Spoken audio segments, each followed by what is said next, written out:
പ്രിയപ്പെട്ട പ്രേക്ഷകരെ, കോഴിക്കോട് നാദാപുരത്ത് വീടിനു നേരെ സ്ഫോടക വസ്തു എറിഞ്ഞിട്ടുണ്ട്. ചേലക്കാട് അമ്മദിന്റെ വീടിന് സമീപത്താണ് അജ്ഞാതർ സ്ഫോടക വസ്തു എറിഞ്ഞത്. സംഭവത്തിൽ ഒരാളെ നാദാപുരം പോലീസ് കസ്റ്റഡിയിൽ എടുത്തിട്ടുണ്ട്. പ്രസാദ് ഉടുമ്പശ്ശേരിയാണ് വിവരങ്ങളുമായുള്ളത്. Prasad, good morning. എന്താണ് സംഭവിച്ചത്? പോലീസ് പറയുന്നത് എന്താണ്? സദലക്ഷ്മി, ഇന്നലെ രാത്രി 11:30 കൂടിയാണ് ഈ സംഭവം ഉണ്ടാകുന്നത്. നാദാപുരം ചേലക്കാട് സ്വദേശിയായിട്ടുള്ള അമ്മദിന്റെ വീട്ടിലേക്ക് നേരെ സ്ഫോടക വസ്തു എറിയുകയായിരുന്നു. ഇതെന്താണ് എന്ന്, ഈ സ്ഫോടക വസ്തു എന്താണെന്ന് സംബന്ധിച്ച് ഇനി വ്യക്തത വരാനിരിക്കുന്നുണ്ട്. പടക്കമാണോ അതല്ലെങ്കിൽ മറ്റെന്തെങ്കിലും ആണോ എന്നുള്ളതെല്ലാം പോലീസ് പരിശോധിച്ചു വരികയാണ്. ഈ ആക്രമണം നടക്കുന്ന സമയത്ത് അമ്മദിന്റെ വീട്ടിൽ അദ്ദേഹത്തിന്റെ മകളും അതോടൊപ്പം തന്നെ കുട്ടികളും മാത്രമാണ് ഉണ്ടായിരുന്നത്. ഇത് ഒരു ബിസിനസ്സുമായി ബന്ധപ്പെട്ടുകൊണ്ടുള്ള ഒരു തർക്കമാണ് എന്നുള്ളതാണ് പോലീസിൽ നിന്ന് ലഭിക്കുന്ന ഒരു പ്രാഥമിക വിവരം.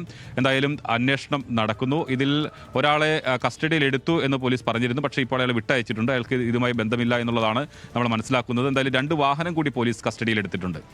ഓക്കെ, ശരി. പ്രസാദ് ഉടുമ്പശ്ശേരിയാണ് വിവരങ്ങൾ നൽകിയത് കോഴിക്കോട് നിന്ന്.